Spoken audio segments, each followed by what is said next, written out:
An elderly gentleman, 72 years of age, consulted a medical professional with a rather unusual concern. He stated, "Doctor, I've been doing this the same way for half a century, but lately something's not working as it should." The patient was in generally good health and wasn't taking any new medications, yet some hidden process was gradually undermining his well-being. The issue was masturbation, but not the act itself, rather the technique he used. He was unaware that his habit was negatively affecting his heart, prostate, and even his ability to experience pleasure. Despite the common belief that masturbation is beneficial, some personal habits can become insidious enemies after the age of 60. What happens to the human body as it ages? Over the years, the doctor had observed men in their 60s and 70s coming in with the same subtle anxiety in their eyes. "Doctor, it feels like I can't feel anything anymore. My body feels numb, and I don't understand why." In most cases, the doctor asked a simple question: "How often do you watch pornography?" Almost invariably, the men would look away, not out of shame, but out of the realization that this might be the root cause of their problems. After the age of 60, the brain's dopamine system, responsible for pleasure and motivation, is no longer as sharp or flexible as it once was. A constant stream of high-speed, high-intensity adult content overloads the brain with stimulation it's simply not equipped to handle. When this happens day after day, week after week, the brain adapts, but unfortunately not in a positive way. It begins to dull. This means that what once brought joy, the genuine natural spark of intimacy, begins to fade. Touch doesn't feel as intense, and the body doesn't respond as quickly. Even if physical health remains intact, the ability to connect deeply, to feel something real, quietly slips away. The most disheartening aspect is that many men blame themselves, assuming they've simply lost their touch with age. However, the problem isn't age, but overstimulation. Unless the brain's response system is reset, this numbness can last for years, even decades. Therefore, if you notice a decrease in sensitivity, a weakening of connection, or a diminished sense of satisfaction, don't ignore these signs. It might be the core issue. Over time, many men confessed to the doctor that the bathroom had become their personal sanctuary, not just for hygiene, but for stress relief. A place where they wouldn't be disturbed, where they could lock the door, and where routine felt safe. However, most of them didn't realize that masturbating while seated, especially on the toilet, caused more harm than they thought. As we age, circulation becomes one of the most crucial systems to protect. Blood flow is the foundation of healthy sexual function, prostate health, and even the ability to recover after an orgasm. However, prolonged sitting, especially in the hunched, compressed position many men adopt on the toilet, restricts blood flow to the pelvic area. This puts pressure on the prostate, strains the pelvic floor muscles, and damages nerves that become more vulnerable with age. The observant urologist repeatedly encountered a similar clinical picture in men aged 60-70. Swelling, involuntary leakage of urine after urination, difficulty fully emptying the bladder, as well as discomfort and pain in the groin area. Notably, patients often didn't see the connection between these symptoms and their daily habits. However, based on laboratory results, medical history, and treatment progress, the doctor concluded that a seemingly harmless posture could trigger a slow but steady chain reaction, leading to the deterioration of various aspects of men's health, from intimacy to urination. Awareness is the key to solving the problem. If the symptoms described above appear, it's recommended to analyze your habits and make adjustments. Change your body position, allowing the pelvic organs to function normally and ensuring adequate blood circulation. Trust me, your prostate will be grateful for the relief from excessive pressure. The doctor notes that one of the most common harmful habits among older men, especially those who have been under stress for many years, lived in a rigid routine, or simply became accustomed to a fast pace of life, is rushing the act of self-gratification. They perceive this process as a task to be completed, a fleeting episode rather than a sensual experience to be savored fully. However, after the age of 60, the body is no longer able to function effectively under conditions of increased pressure, whether physical or emotional. Patients often confess to the doctor, "Doctor, I just want to finish quickly. I don't have time for long preludes." But this haste puts the nervous system in a state of tension. The heart rate accelerates unnecessarily and blood vessels constrict. The relaxation and hormonal surges that accompany release, the release of oxytocin, dopamine, and serotonin, do not reach their full potential. An orgasm may occur, but the body does not receive complete satisfaction. Instead of feeling satisfied, there is a feeling of emptiness. Instead of a surge of energy, there is exhaustion. Worse, this haste forms a persistent association in the body between pleasure and fleetingness, superficiality and disconnection. Over time, sensitivity decreases, difficulties arise in maintaining arousal, and interest in the partner fades. And all of this is attributed to age-related changes. But the root of the problem lies in the harmful habit of rushing, a habit that gradually deprives a man of much more than just a few minutes of relief. It is necessary to slow down. Learn to be mindful of every moment. The body is still capable of providing profound sensual experiences if given enough space to do so. Breathe, pause. There is no longer a finish line. There is only the present. Unfortunately, most men are not even aware of the existence and importance of one of the key muscle groups in the male body, a hidden system responsible for a wide range of functions, from maintaining an erection to controlling urination. Surprisingly, many men are not even aware of the existence of the pelvic floor. And yet, this structure is one of the most important components of the male body, especially after the age of 60. The pelvic floor provides support for the bladder, prostate, and reproductive organs. It is a kind of hidden engine that ensures erection, orgasm, and control over urination. And when this group of muscles weakens or is left without due attention, various problems begin to develop insidiously, having a profoundly negative impact on overall health. The doctor recalls a case with a 60-year-old patient, a former athlete and father, who came with a delicate problem, a decrease in sexual activity. The man was puzzled.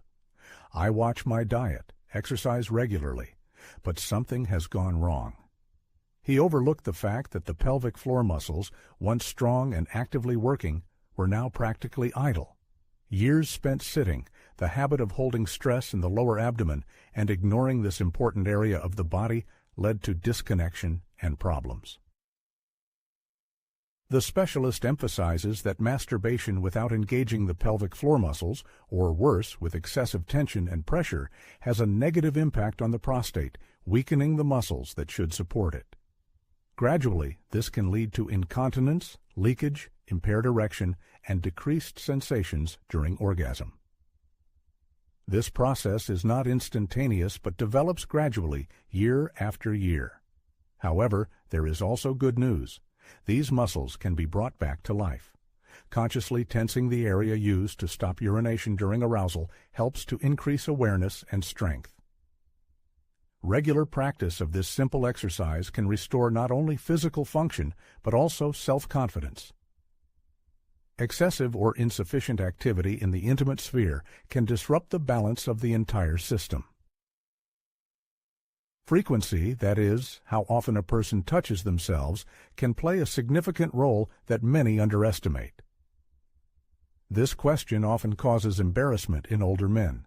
Some worry that they are doing it too often, while others secretly wonder if it has been too long since the last time.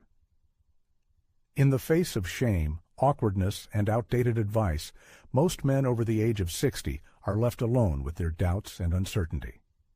The doctor notes that in his practice, both extremes can be harmful.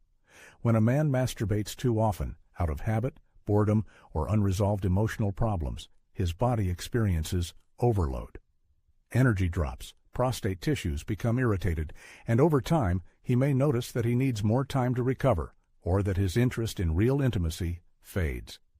In this case, it is more of a routine than a desire, which dulls the nervous system and depletes vitality. On the other hand, some men completely abandon intimate activity. The reasons can include medications, health concerns, religious beliefs, or simply the perception that they are too old for it. However, they may not realize that the body, like any system, needs regular circulation. Sexual arousal, even without orgasm, promotes blood flow to the genitals, nourishes nerve endings, and maintains erectile strength. Prolonged absence of intimate activity can lead to atrophy. Desire fades, and the opportunity for physical and emotional intimacy gradually closes. There is no one-size-fits-all norm, but for most men over 60, 1 to 2 times a week, mindfully, with attention and care, is often optimal. Within the complex workings of the human body lies a remarkable capacity for self-regulation and recovery. Maintaining circulation, restoring hormonal balance, and generally supporting the body in optimal condition are all achieved through a subtle process that prevents resource depletion. It's important to remember that the essence is not about strictly following rules, but about learning to listen to your body. As we age, the body signals become quieter, and the key skill becomes recognizing them. However, even with proper adjustment, there is a common mistake that can negate all efforts. What shadow lurks in the physiology of men, what actions performed unconsciously harm the nervous system and distort the perception of masculinity? One of the most common and yet underestimated mistakes among mature men is excessive pressure and force. Faced with weakening sensations, many instinctively try to compensate with more intense impact. However, the truth is that force does not restore, but destroys. The nerve endings in the male genitals are extremely sensitive, especially after 60, 70 years and older. Years of aggressive friction, strong compression, and the use of objects that exert excessive pressure can lead to microtraumas to the tissues, loss of elasticity, and even scar formation. These changes can cause curvature, impaired blood flow, and painful sensations during arousal. Such injuries, accumulating gradually, creep up unnoticed like a silent thief.